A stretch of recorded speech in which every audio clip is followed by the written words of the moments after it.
We made these, typical imperial hubristic mistakes with Iraq, and we had the great financial crisis that sort of focused on internal politics, and geopolitics kind of went to the back burner or became like a domain of like Sunday news shows. Are we going to do an Iraq surge, or are we going to do a reset with Russia or whatever?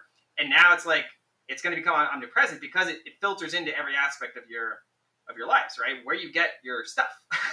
is that going to come the next time? I think COVID sort of woke us up to this. And I think we felt that it was just going to be like a temporary disruption, and then everything was going to just settle back to normal. It's not the case.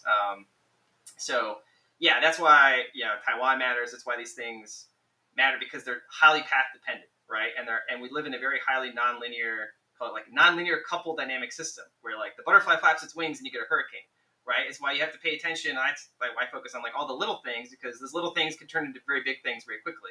As we see with FTX is a good example of this, right?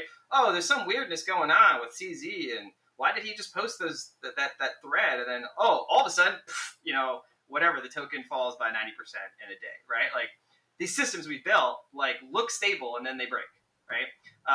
That's why I like Bitcoin, because Bitcoin is one of those systems that like is by definition decentralized, so it can absorb lots of shocks. Like the China mining ban was a great example where it took a massive hit, exogenous shock, boom. But then, the hash rate is at all-time highs, right?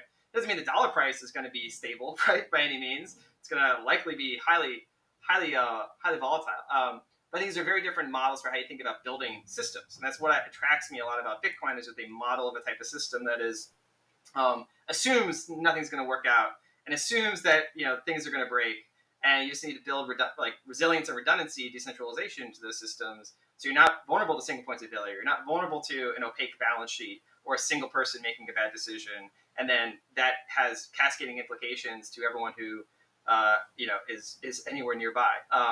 So yeah, that's sort of my broader thesis, right, to kind of connect these things. Well, it's still important to look at FTX and be like, this is and to learn from it. We should draw lessons learned on this. And yeah, like you'll see it reflected in asset prices. But if you're not a day trader, if you're not like trying to time the tops and bottoms, like it really doesn't matter to you, right? Like what's going to happen to you tomorrow as a result of this?